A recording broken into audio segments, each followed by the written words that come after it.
You have reached the end of our program. I just did the... You have wasted another 60 minutes of life that you're not going to get back. I did exactly that. So that's the end of our program. Welcome once again to Free Associations from the Boston University School of Public Health, the Public Health and Medical Journal Club podcast for anyone who is as confused by the latest health study as I am by why I cannot eat spicy foods in public.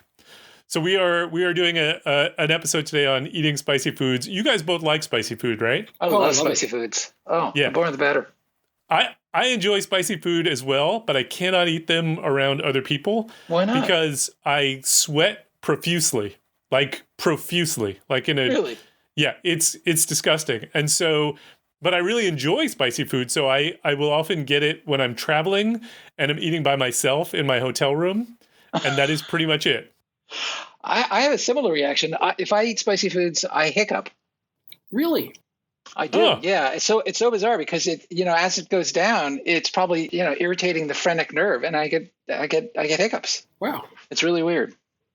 But I love spicy food. I've never heard of it. I love spicy food. Yeah, I knew you both did, so I thought this would be a good episode. Anyway, I am Matt Fox from the Departments of Epidemiology and Global Health at the Boston University School of Public Health. I am here with Dr. Chris Gill from the Department of Global Health. Welcome, Chris. Hello, Matthew. And Dr. Don Thea, also from the Department of Global Health. Welcome, Don. Hey there, Matt. Hey there, Chris. And as a reminder to everyone, if you could go over to the Population Health Exchange website at www.pophealthex.org. That's BU's hub for lifelong learning. We'll find lots of really interesting population health tools and courses and things like that. And also, it's been a long time since we've gotten a new rating on iTunes or Stitcher or anything like that. And we would love, it would boost our spirits for you to go on over there and give us a rating. So if you would take the time, we would love that. You could give us 5 chili peppers and say that we are muy caliente. Muy caliente. Oh, shoot. Matt, what do you think about the idea of, in Netflix, when you watch a series, how there's a button that appears in the lower right-hand corner that says skip intro? Mm-hmm.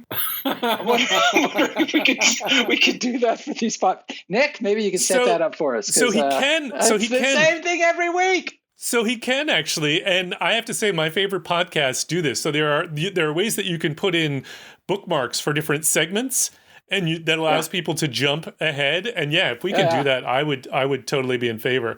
But I have to say, every time I do it, I wonder, like, did I miss something good? So anyway. So now onto the show. So today in our first segment, which is our Journal Club segment, we're going to look at a study on spicy food consumption and the risk of gastrointestinal cancers. And then in the second part of the podcast, which is our deep dive segment, we'll talk about public health messaging in the era of social media. And then in our third segment, which is our amazing and amusing, we will get into some things that make us laugh out loud. Or I'm hoping at some point Don's going to give us an update on the Ig Nobel Awards. Oh, yeah. Maybe next time. I don't have it offhand right now. Well, are they still happening in the COVID era? Oh, yeah. They had them last fall. All right, because I heard an interview the other day with somebody who won an Ig Nobel Award, and it made me think of you. Yeah. All right, so let's get into it. Segment 1. So the article we're going to look at today is on the relationship between eating spicy foods and the risk of gastrointestinal cancer, published in the International Journal of Epidemiology, one of my favorites and one that we don't go to too often. It was entitled Spicy Food Consumption and the Risk of Gastrointestinal Tract Cancers, Findings from the China Kadoorie Biobank by first author Wing-Ching Chan of the Nuffield Department of Population Health in the University of Oxford. So this one did not get a lot of media coverage. It was just one that we were particularly interested in, so I can't give you the headlines on this one. But Don, can you walk us through this study? Yeah, sure, Matt. So this was a very large prospective cohort study. And this particular report is a follow-on to a prior report that the same authors published in BMJ in 2015. And the structure of that study is very similar to this study, and I'll get into that in a little bit more detail. But what that study found was that there was, cut to the chase, there was an inverse relationship between the frequency and intensity of spicy food consumption and all-cause mortality, with a particular effect on cardiovascular disease, cancer, and respiratory disease. And they turn back to cancer, gastrointestinal cancer, in part because GI cancer is particularly prevalent in Asia and specifically in China. And I think globally, it's about 1/5 of all cancer deaths. And the rates in China are particularly high. And they comprise over half of the global burden of these two kinds of cancers, esophageal and stomach cancer. And it's interesting because the cancer that develops in China seems to be categorically different than the GI cancer that occurs elsewhere. Most of the GI cancer in China is squamous cell carcinoma, whereas for the rest of the world, it's adenocarcinoma. And that may seem a little esoteric, but those are really two different cell types, both of which obviously exist in the GI tract. So there's something weird about what's happening in China with respect to that kind of cancer. They state that they have a biologic basis, they think, or hypothesis for what might be the active ingredients in the spicy food, and that is capsaicin, which is essentially what is in chili and what makes your mouth burn. And what tastes so good when you eat spicy foods. And there's a little bit of evidence, both in vitro and in animal models, to suggest that there is a relationship between the consumption of spicy foods and cancer, except the prior work kind of was all over the place. There were some experiments that showed that there was an increased effect on these outcomes, and others showed a decreased effect on these outcomes. So what these authors did was to sort of hone in on these GI cancers. So Matt mentioned the China Kadoorie Biobank, which is the overall study from which these data were abstracted. And that is a prospective cohort of 512,000 people in 5 urban and 5 rural areas within China. Between 2004 and 2008, they recruited these 512,000 people between the ages of 30 and 79. With the intent of following them for 10 years. And they did a baseline assessment where they collected the usual information in terms of socioeconomic status, medical history, diet, lifestyle, and they took a blood sample. And then they did resurveys where they brought these same people back after baseline in late 2008 and 2013 among, actually it was a subsection, it was 5% of those subjects who were surviving at those later time points.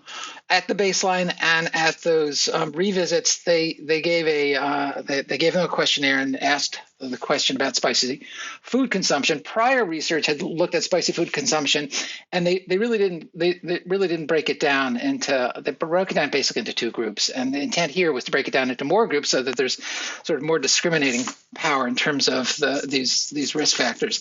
So they categorized the spicy food consumption into never, only occasionally, 1 to 2 days per week, 3 to 5 days per week, and 6 to 7 days per week. And they called the 6 to 7 days per week regular consumers. And they also asked the age at which they started consuming spicy foods so they could get an idea of what sort of the lifelong consumption of spicy foods was up until that point. They also, 5 months after the baseline, brought 1,000 people back and asked them similar questions and looked for concordance to see if the baseline data were actually reproducible.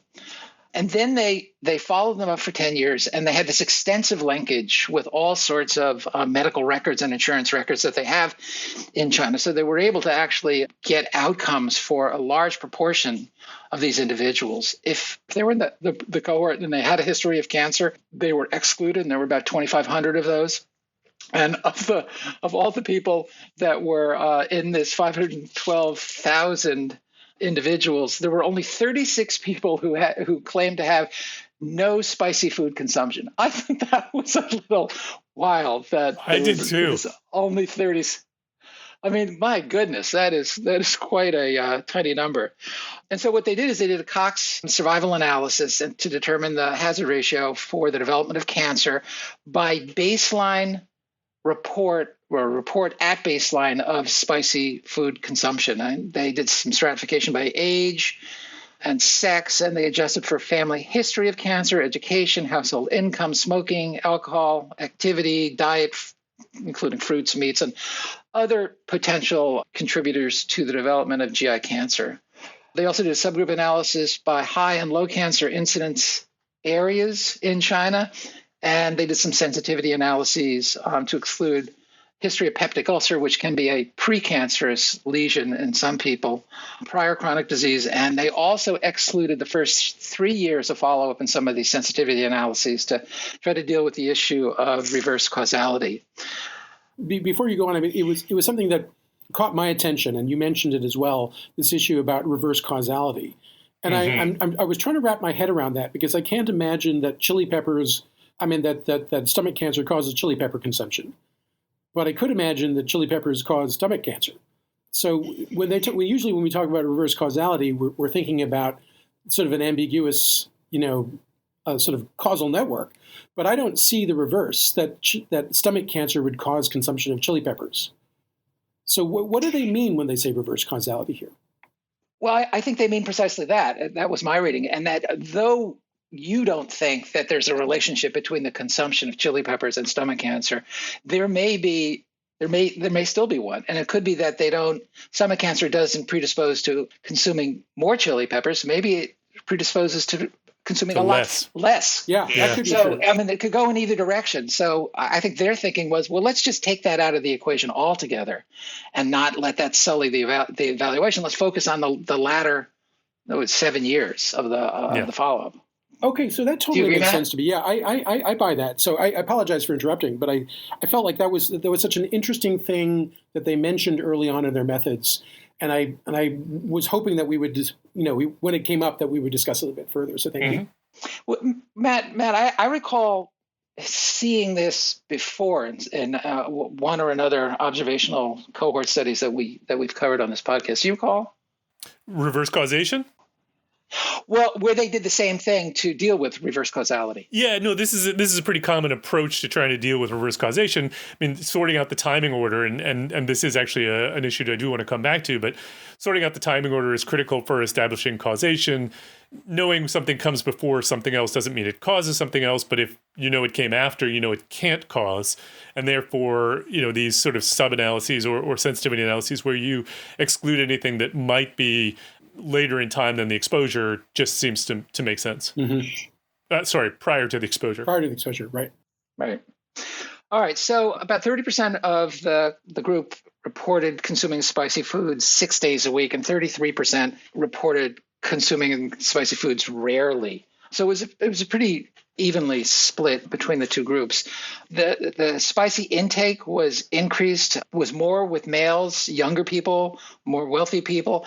And interestingly, I didn't really understand the connection here, but smokers and alcohol users tended to eat spicy food more frequently. And also the people with a higher BMI, probably because they just like to eat.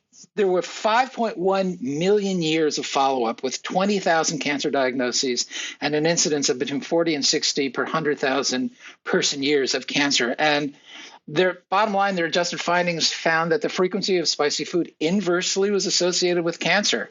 And the hazard ratio for esophageal cancer was 0.88, 0.76, 0.84, 0.81 for spicy food consumption 1 to 2 days a week, 3 to 5 days a week, 6 to 7 days a week. So it seemed like it was a relationship that was stable, fairly stable across the levels of spicy food consumption.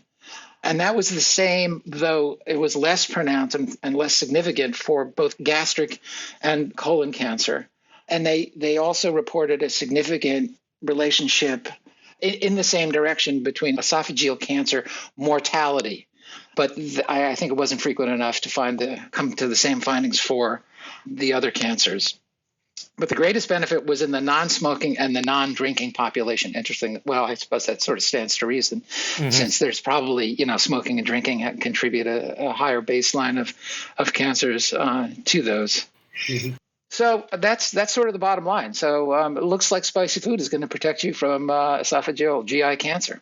It certainly looks like that on the surface. Yeah. So Chris, you want to, I know you have a certain feeling about dietary studies in general, so let's see if this fits the pattern, but what were your thoughts? Well, yeah, actually, I mean, this is sort of a fascinating one because most of the studies we've looked at are, food X causing disease Y.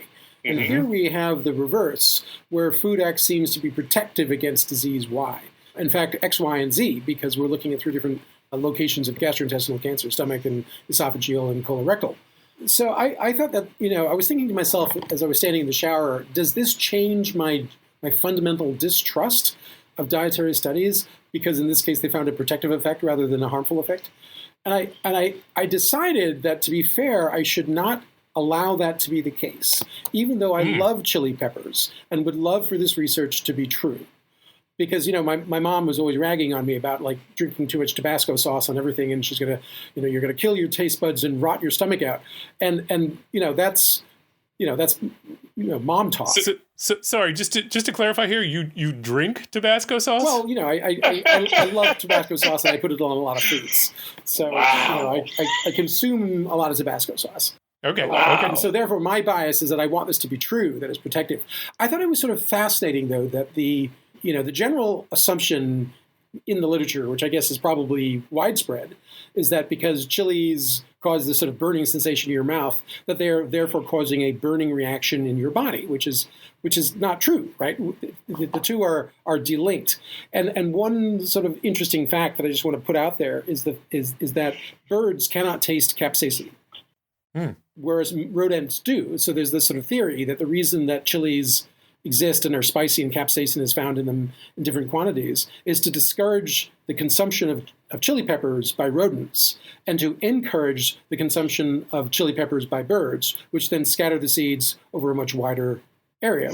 And because birds don't have teeth, they don't destroy the seeds in the process of eating them like a squirrel might.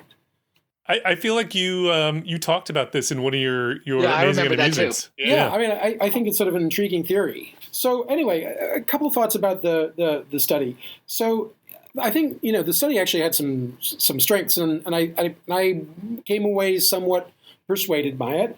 And I'll just name the things that I thought were important. One is that this was obviously a prospective cohort, so it's a far superior design than most of the literature on this subject, which is case control studies. So this is a big step forward. Of course, the sample size was huge with a good deal of follow-up, so that was important. I thought that the dose response effect was maybe the most persuasive part of this, which was present for all three different kinds of cancers, but interestingly seemed to be far less prominent when you put in either smoking or alcohol use into the equation, in which case the relationship became rather flat. And I was trying to sort of understand why that would be.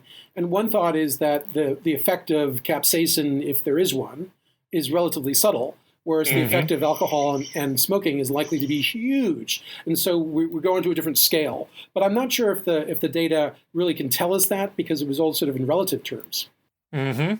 So, but it made me wonder if that would explain this. Early in the paper, they talk about the biological plausibility of capsaicin being an anti-cancer product or compound, and so I suppose that might be true. But if someone else wrote this introduction, they'd say they'd emphasize the cancer-promoting effects of capsaicin. So I think the evidence is totally ambiguous as to what that would be as sort of a biological underpinning. And then, this whole issue of causality. I think we're still not in the clear here, and particularly for the esophageal cancers. I felt like the big elephant that was sort of ignored in the back of the room was H. pylori, which we know is one of the major probably one of the most important driving forces of esophageal cancer and stomach cancer that we know of. Now, that would not explain the same relationship with the colorectal cancers, because I don't think that anyone has claimed a relationship between H. pylori and colon cancer. But for esophageal and stomach cancer, that is definitely on the table, and that wasn't really addressed here. While Dom was talking, and summarizing the statistics, you said that the cancer rate was something like 40 per 100,000 or something, which is really high. And I looked up in the U.S., it's 7 per 100,000 in men and women in the United States. So we're talking 6-fold higher rates in Asia. And that could be genetics, or it could be systematic exposure to H. pylori, or other factors such as smoking and alcohol. So I don't know. I felt like that was sort of missing here as possibly a more important one. And there I could see, like, if you had H. pylori associated peptic ulcer disease or H. pylori associated esophagitis, would you be far less likely to consume chili peppers because it hurts? And the answer is probably yes. Yeah.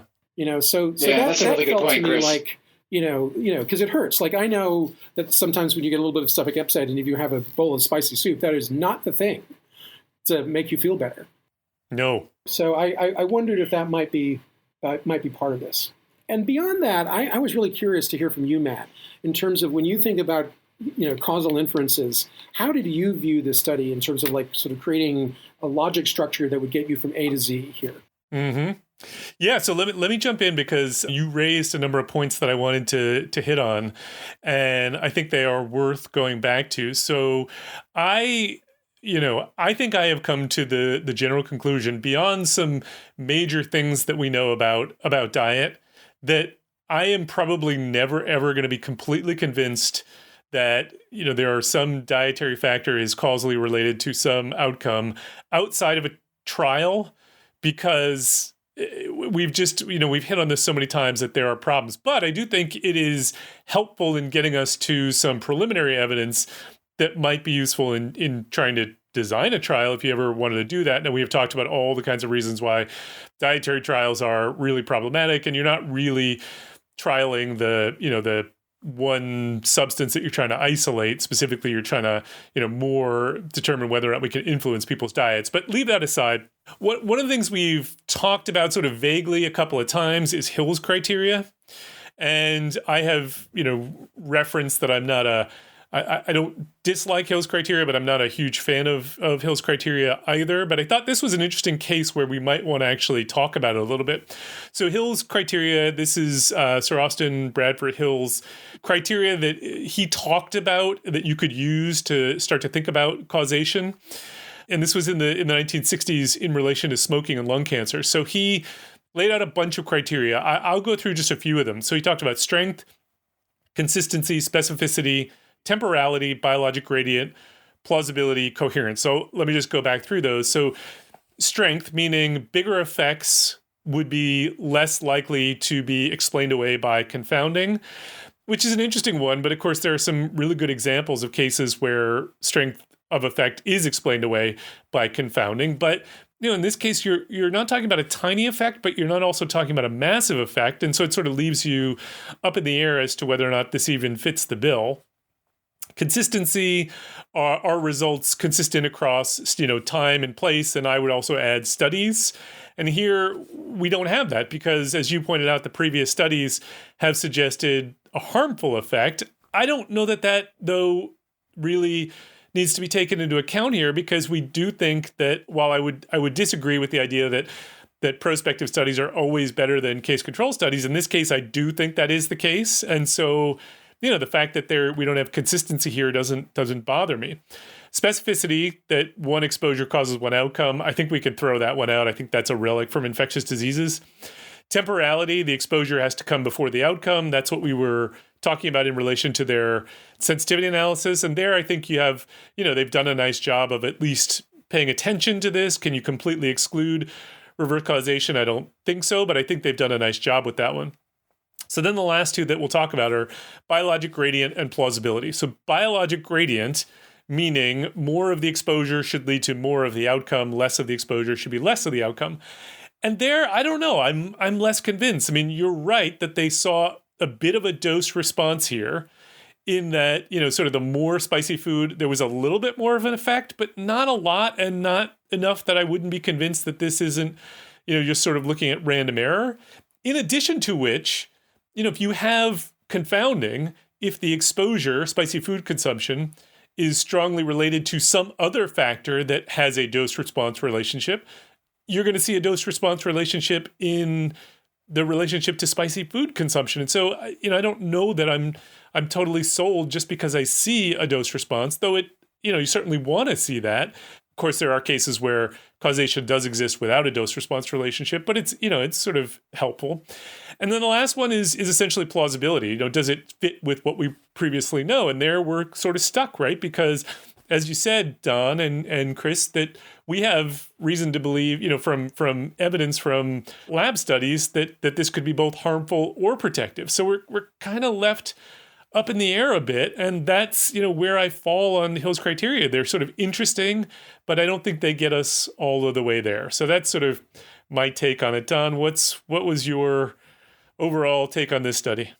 Yeah, I like Chris's synthesis and the H. pylori and the esophageal irritation argument, because I think that that potentially makes a lot of sense. And really to speak to the dose response issue that you just brought up, Matt, looking at the hazard ratios by frequency of consumption from relatively infrequent one day per week to very frequent 6 to 7 days per week, the hazard ratios were 0.88, 0.76, 0.84, and 0.81. I don't see a trend there. That to me is not a trend. Mm-hmm. So it maybe there's something else going on there. And I still, we have talked about this before in terms of nutritional studies. I still fundamentally have a deep-seated lack of trust in assessing the dietary habits at baseline and inferring that those dietary habits remain intact for the duration of a 10-year period of observation. And I think that that's kind of the Achilles heel of a lot of these nutrition studies. It's a matter of, was there really fidelity over the course of the observation period to what were the data sets that gave you those stratifications? And people change over the course of 10 years. Sure. So I think that's a real problem with all nutrition studies, including this one. Yeah, I suppose I would say in defense of nutrition studies, I guess if I were trying to defend them, which I don't want to be in the position of doing, I think the response would probably be, unless you can come up with a reason why diet would change differentially in relation to your outcome, then probably we're dealing with mostly non-differential misclassification, which generally, not always, but generally leads towards attenuation of effects. So, if we're seeing a signal, there may in fact be a bigger signal, but it's not a great defense. So I'm not, I share your concern, Don, is what I'm saying, but I do want to be fair to them. The only other thing I would raise is the confounding issue, which we always talk about, Chris's roof racks and Subaru's issue that we always go back to with dietary studies. This one kind of puzzled me a little bit because, when the smoking and drinking thing was a little weird to me in that, the effect was different across smokers and drinkers. That I buy. That, for reasons that Chris brought up, it's entirely plausible that, smoking and drinking have such a big effect that we're only seeing the sort of leftover susceptibility, in addition to which we're only looking on the relative scale, which I don't think is the right scale. But in terms of confounding, you would expect, given what you told us, Don, that smoking and drinking were associated with spicy foods, and smoking and drinking are bad for you in terms of GI cancers, that you would expect that would create upward bias, meaning you would expect to see that. I would say that smoking and that spicy food consumption would be increased in risk related to increased risk of GI cancers in crude analyses. And yet we see a protective effect. Now, maybe that's why the case control studies did see it and they didn't. But even in their crude analyses here, they saw a protective effect. So, that doesn't totally explain everything away, but it just seemed a little odd to me. I would like to add one more thing to this mix, which is that unlike many of the dietary studies we've looked at, a distinguishing feature here is that chili peppers are primarily a condiment as opposed to a main meal. People do not sit down and eat a bowl of chilies. Apparently you do. No. You splashed all of your eggs at breakfast. You put it on your sandwich at lunch, and you put it on your chicken at dinner. But it's a condiment, right? So it pairs with something else. So, and not all foods pair. So, like if I gave you a set of study data and said ketchup is associated with obesity, you'd probably come back and say, well, isn't that because people eat a lot more hamburgers, which is what makes them fat? It's not the ketchup. Ketchup is a confounder. So in the same way, is chili pepper not a confounder for what you are eating with it? Because chili pepper doesn't pair with everything. So what are you not eating preferentially or eating preferentially as a consequence of chili pepper consumption? You are asking the wrong person on that one as someone who can't eat a lot of spicy food. I don't know the answer to that one. People don't put it on their ice cream, right? You don't put it on your peanut butter sandwich. I wouldn't, but I don't want to judge people who do. You put it on buffalo wings. It tastes great. But so what are you eating or not eating because as a proxy of your condiment here? Well, Chris, you're drawing an analogy with an American diet. Think about Chinese food. Think about how it's it's a completely different cuisine, and it's used fairly ubiquitously in Chinese food, like it is with Indian food. So it's not a matter of ice cream and hamburgers. Well, I know, but I think that ketchup is ubiquitous in the United States, but still ketchup is a marker for other things. It's like it goes well with hamburgers, it goes well with fries, it goes well on eggs. Yeah. But there are a bunch of things that don't put ketchup on. Consumption. Right. And so, are chili peppers in the same way a marker for certain kinds of diets in China, which might themselves be, higher or lower fat, and maybe that, we believe that adiposity and the fat content of foods has a relationship with cancer, and I don't know if I totally believe it, but it has been said. So there is another potential weakness here, which is they didn't really look to see were the diets of these people based on high and low chili peppers systematically different, or is it the same? I don't know that I totally agree with the idea that it is alone, sort of a more potent confounder than others. But I do take your point that I don't see a lot in here suggesting that they were able to do a lot of control for other nutritional factors that could be or particular food. So yeah. Any last words before we move on from this one? Only that I went to a Chinese Sichuan restaurant in Beijing many years ago with our colleague Laura Sabin, and the Sichuan food is famous for being really spicy in China. And indeed, every dish we ate was very, very spicy. And then like the coup de grace was a big bowl of chili peppers with pieces of chicken in it. But it was like a ratio of 10 chilies per chunk of chicken. And I think it was visual. Like nobody actually ate the chilies. But you look at this thing and you're like, oh my God, who could eat that? So ice cream and hamburgers nowhere in sight on the table, right, Chris? There weren't any. No, not at that feast. Yeah. All right. Well, before we move on, there is one thing that caught my attention here and kind of annoyed me. And it may just be because I'm reading this in the middle of winter, but did you notice that they used the floating absolute risk method to calculate their confidence intervals? I didn't. And jumped right on that. To me, the floating method, that's more of a summer thing that you do in the pool. I mean, that's not a winter data analysis approach. You should use the iceberg method. Yeah. The skating method. The skating method. There you go. All right. So let's move on to our second segment where we're going to talk about public health messaging in the era of social media. And we're talking about this in relation to an opinion piece or a commentary. I don't know what you'd refer to it as. It was published in JAMA. And I think this wasn't specifically about COVID, although I think it has a lot of implications for COVID. The comment was by Raina Merchant et al., published, just very recently. And essentially, it sort of gives the history of, how we've done public health messaging over time and how we need to adapt to the era of social media. So we sort of started off in the era of word of mouth communication. Then we transitioned to radio and television. And now we're sort of in the era where people get a lot more of their information from social media and online platforms. And these platforms are becoming more and more sophisticated and targeted. And therefore, we want to be thinking about how we use these to influence public health if we think that it is our job to influence public health as opposed to just to inform people as to what might lead to better health. That's probably a separate discussion.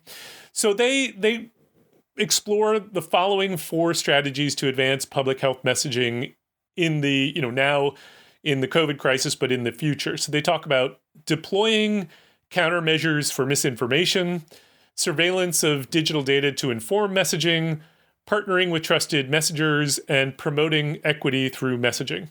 So when I looked at this, so the first one, deploying countermeasures for information, essentially saying that we know that there's lots of misinformation that is propagated through social media. So we as public health professionals need to do our best to counter those measures of misinformation. We know, of course, that is incredibly difficult to do, but she talked about the find and replace approach, meaning essentially we want to find misinformation and then replace it with good information as quickly as we possibly can. And we need to do that in large numbers because we know it takes many, many more posts which refute a piece of information than it does to actually spread misinformation. And so we have to work on that really, aggressively. And the second is using digital, social media information to surveil what's going on, how our public health messaging is getting out there and evaluating how well it's doing. We should be partnering with trusted messengers. So we talked about this in one of our earlier episodes where we talked about using public health in micro-influencers. So we should be partnering with people to get them to help us spread the messages. And then obviously equity is an important goal. We want to get those messages to everyone. So I read this commentary and I was excited to read it, but ultimately I found it a little dissatisfying in the sense that, partnering with trusted messengers, absolutely sure, we should do that. Promoting health equity, I'm all in favor of that goal 100%. Should we be using should we be using digital media as a way to try and determine whether or not our public health messaging is effective? Absolutely. Do I think that we are good at countering misinformation? No, I don't. And therefore, I don't know that I came away with this feeling like I had my marching orders for how we do better. I felt like the last one seemed like, just sort of things that we would probably all agree with. And the first two seemed either challenging or don't get us very far beyond what we're doing already. So I wondered if you guys had any thoughts on this, any reactions, and whether you think that we're really going far enough in using social media to deploy public health messaging effectively. Either of you guys want to weigh in? Yeah, can I weigh in? I was really kind of not moved by, but the first section on misinformation really sort of got my brain going in terms of where we are. And it really struck me that, I think that we're kind of at an inflection point at this stage where misinformation has become so powerful and so determinative and influential that it's gotten to a crisis, and that we, with respect to the prior administration and the big lie and COVID and anti-vaxxers and the potency of the theories and the misinformation to traverse the internet through social media is so much more powerful, I think, has been established than the degree to which truth goes across the internet. And I think that my sense is that there's a national discussion that is beginning to bubble up in terms of how to deal with this. How Congress is now thinking about how do we, to a certain extent, influence a change in the business model for these social media organizations. The European Union has taken a real lead in this, and it may be that we are really going to have to change our fundamental conceptions of privacy and our fundamental conceptions of free speech. And then the last thing that I think is a little self-serving but disheartening as a public health professional, and it's sort of the democratization of information on the internet, because you have almost infinite power to be able to scrape the internet, get information, package it in a way that appears to make sense on the surface. But because you don't have the benefit of experience or expertise, you, to a certain extent, become a very attractive, potentially false prophet. And I think that has been compounded even more so by the prior administration in terms of the delegitimization of expertise. And so all of this stuff, I think, is sort of coming to a perfect storm. And hopefully enough people are really concerned about this and see the extensive damage that is being done because of this, so that we will begin to really rethink some core inputs into this social network dilemma. I agree. We were speaking offline right before the episode, but all three of us had watched this documentary, The Social Dilemma, which on Netflix, which was basically a chilling piece of essentially investigative reporting based on the testimony of a group of programmers who have formerly worked for Google or Facebook or Apple or any of these sort of organizations. And high-level founders of these organizations. So they were there and they knew what the intent was in building these business models. Including the guy whose job was to monetize Facebook. Right. Who talks about, well, this is how we monetize Facebook. And it all comes down to the use and collation of metadata. Right, so every time you click on anything or like something or look at an image, all of that is tracked, including how long you look. And so behind the scenes, all of this information is being collected about you at all times. And that is how the Facebook feed or the YouTube video suggestion algorithm works, is by looking at you in aggregate based on not age, sex, and race, which is what we think of as being like your demographic features. But really, all of this sort of tens of thousands of little tiny microclicks that tell actually a lot more about you. And I don't think anybody really realizes that's how it worked. And one of the, the two quotes that came out of this documentary that I thought were really powerful were, one, this was a professor at the Harvard Business School who said, if you are not paying for the product, that's because you are the product. Right? And I was like, wow, that actually tells it all, is that we are the commodity. We are not purchasers of Facebook. Facebook is free to us. And that's because we are valuable to someone else in ways that we don't see. And that leads to the second sort of interesting observation they made here, is that like when Donthea looks up, purple spot syndrome on Wikipedia, when I look up purple spot syndrome on Wikipedia, we see exactly the same Wikipedia page. Right? But when Don goes on to Facebook and looks at his feed, or I go into mine, we see something that is totally different. And if I go into Google and I start searching and I, change my search parameters, as I keep going through the thread, I will start to see different things from what Don is seeing, even though we are entering ostensibly the same search parameters. So, and we don't even realize that there's a difference between the way that the algorithm is subtly nudging us in different directions. And this is absolutely played out in the politics and in the pandemic response and actually everywhere. And it has come to the point after reading that, seeing that documentary, I actually sincerely wondered, should I stop studying infectious diseases and spend the rest of my public health career fighting against this, because this seems to be such a totally malignant force, and it is not recognized as being so pervasive. You could fight against it, but as a public health professional, you could also try and use this to your advantage, because you could use this to get better, the understanding that they have of how to get things in front of people that they will pay attention to and see. You could use that for public health good. I mean, one of the things that surprised me about that documentary was, and we didn't intend for this to be a segment about that documentary, but I think that's really interesting, is one of the pieces of information that they have about you on social media is, for every post you look at, how long did you look at? Yeah. And once they know that, they know what interests you. And so then they can then feed you more things that look similar to that in certain ways. And so I think about every time I pause on a post now, I think to myself, I don't want to pause too long because they're going to get the idea that I like this and they're going to feed me a whole bunch of stuff. You could use that to try and, influence what people are seeing. If you can generate messages that are catchy to people's eye in ways that people want to pause on them, you can then get people's feeds more full of messages like that. You sure could. But you know what? I think it's unethical to be doing that to people without them realizing it. And I think this is one where we can't have the good without having the bad. And the downside is so down.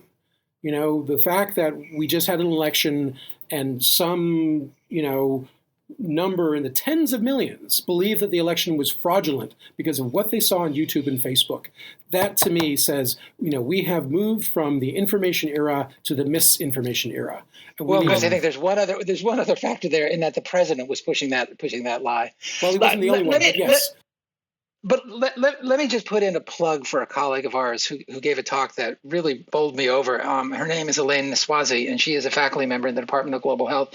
And she blew me away, because what she has found out how to do is to capture the discussion that occurs on community radio in the most remote places in Africa and collect that information, the words that are being said and the discussion that is being generated, and use artificial intelligence to try to deconstruct that and find out what are the core messages in her instance around public health.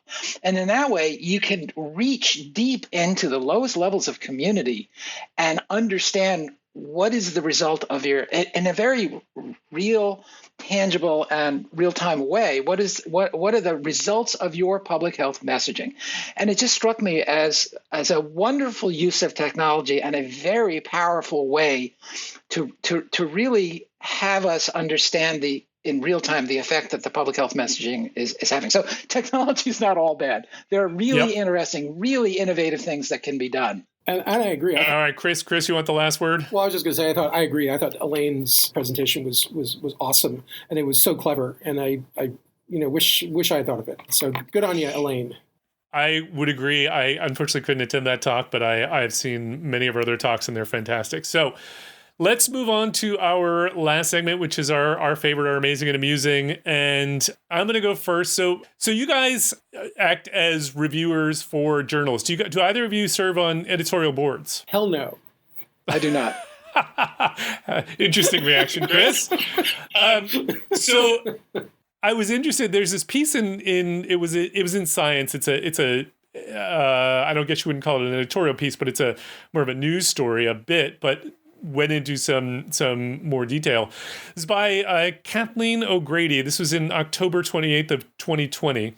The title is Delete Offensive Language, Change Recommendations. Some editors say it's okay to alter peer reviews. So the story is a story that I'd actually heard about on the podcast, The Black Goat. It's the story of Professor Fiona Fidler, who is a researcher at the University of Melbourne. And she was asked to review a paper in which she submitted her review, and through a series of events, which I won't go into, it eventually came to light that when her reviews were transmitted to the authors, her reviews had been edited by the academic editor for the publication, maybe possibly the editor-in-chief, I'm not sure. So, for example, the words very sympathetic had become generally sympathetic. She said, this one is a good example, and that turned into, this one still needs work. And so overall, she felt that her review had been altered to give it a negative light when in fact she had given it a positive review. And this I don't totally remember the details of how it came back to her. But so in response to this, they did a survey amongst journal editors to ask them, when, if ever, they thought it was appropriate to edit reviews of journal articles. And here, I just thought this was pretty interesting. So the question, would it be acceptable to edit when a reviewer has used inappropriate or offensive language? By the way, this is a survey of about 300 people. 26% acceptable to edit, but only with reviewer's permission. 58% said acceptable to edit without the reviewer's permission, and 15% said not acceptable. Other things they asked about were things like when the reviewer has made inappropriate reference to the author's gender or age. 27% said okay to edit with the reviewer's permission, 56% okay to edit without. Other things they asked about when the reviewer has left in their comments to the editor, when the review has English language problems, when a reviewer identifies themselves in a blinded peer review, when there are spelling or grammatical errors, and finally, when the editor disagrees with the reviewer's recommendation. And that one, the last one, which I thought was the most interesting one, 11% said acceptable to edit, but only with the reviewer's permission. 8% said acceptable without the reviewer's permission, and 81% said no. Now, you could look at that as pretty, positive in that only 19% said it was acceptable ever to review someone's just because you disagreed with them. But I was actually kind of surprised it was even that high. That really struck me as sort of antithetical to the idea of peer review. So I just thought it was an interesting article, and it sort of never struck me that editors would edit peer reviewers' comments. Mm-hmm. That happened to me with what we'll call the local journal when I was reviewing for them. And I had been asked to review a paper on a topic that was very similar to a paper that I had published on quite recently before this article came out. And I felt that it was important to explain that I had a particular perspective on this because our own research had come up with very similar findings. And I wanted that to be part of the review, and the editors cut it all out. And they also, I tried to unblind myself, and they wouldn't let me. So that was also part of it. And I was surprised. They wouldn't let you unblind yourself? Yeah, I said, in full disclosure, my name is Dr. And we have published, and I referenced the article. They took that whole thing out. That's weird. Interesting. Yeah. Don, you experienced anything like that? No, I haven't. Yeah. And I'm actually kind of surprised that many editors would fall along those lines. I personally think it's out of bounds. Yeah. Yeah, I mean, I think it would be fine for an editor to comment on the review. I mean, I should say, by the way, the earlier ones where people make inappropriate comments, that I'm a little bit more sympathetic to. But every other reason, I think it's appropriate for, an editor can comment that they disagree with the reviews. But to edit the reviews just seems to me I agree. Wrong. And there are so many better ways of dealing with it, right? I mean, even in the extreme case of, the reviewer has made inappropriate ad hominem or sexist comments, the editors could send that review back to the reviewer and say, this is unacceptable, please revise the review. But to just change it without telling anyone.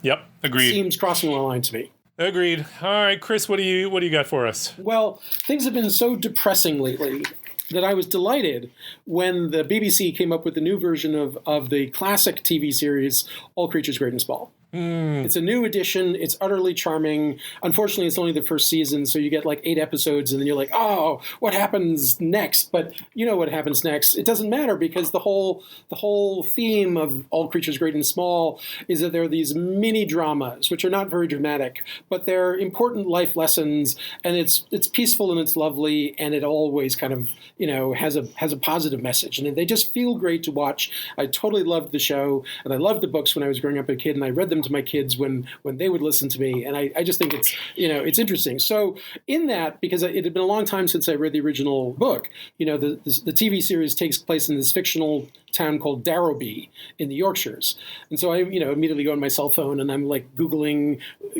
Darrowby, and there's no Darrowby in the Yorkshires.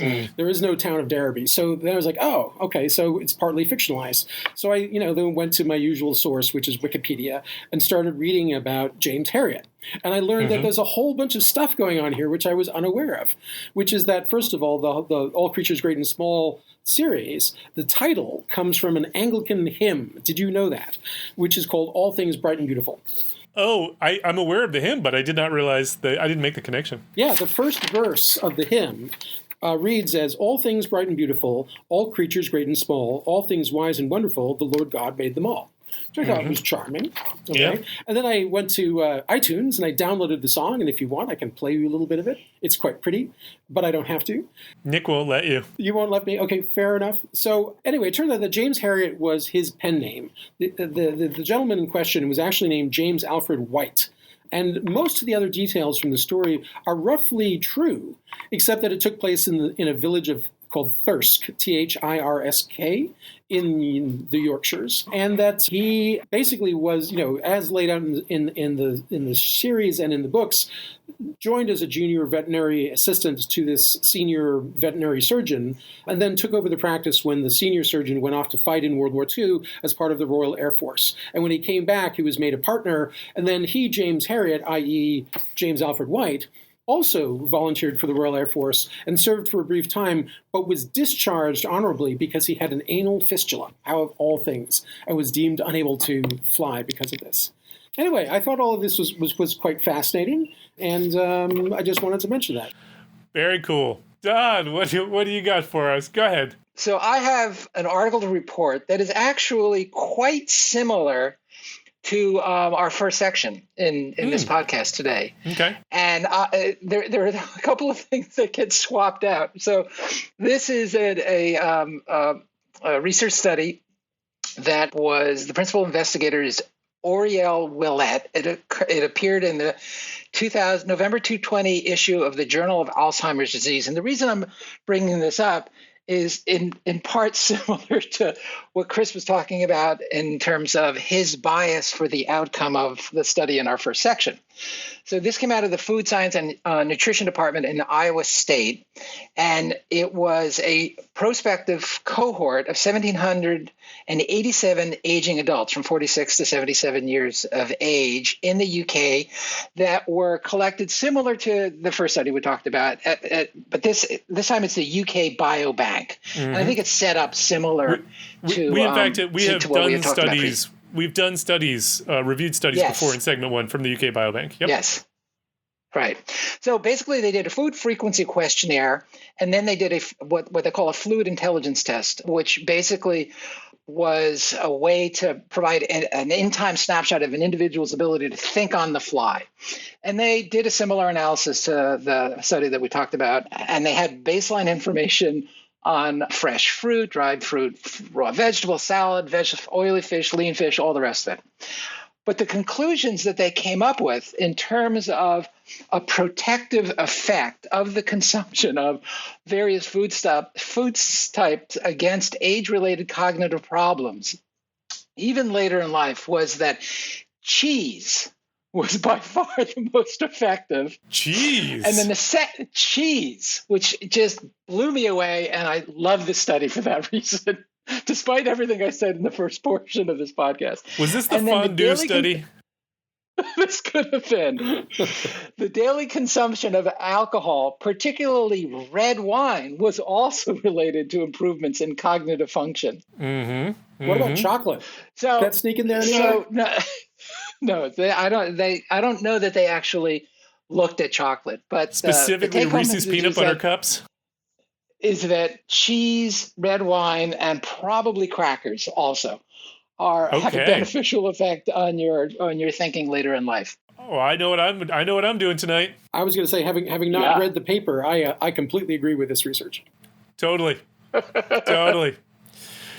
Well, so that's the end of our program. If you got any feedback on this or any other episode, or you want to suggest a study or a topic for us to take on, you can tweet us at @PopHealthyX, or tweet me at @ProfMattFox, or Don at DTheo1, or Chris at IDDocGill. Or you can find us at the Population Health Exchange website at www.pophealthyx.org. We want to thank Leslie Talalian, Assistant Dean of Lifelong Learning at the BU School of Public Health, for supporting the podcast, and Nick Guler for sound editing and having the greatest memory such that he remembers every single amazing and amusing I have ever done. And you won't know it because it's been edited out, but probably I think for the third time now, I have repeated the same thing, and Nick was there to save me. Well, that was Thanks for joining us. More cheese and red wine. And it was so amusing. It deserves repeat. Thanks for joining us. We hope you enjoyed it, and we hope you download our next episode.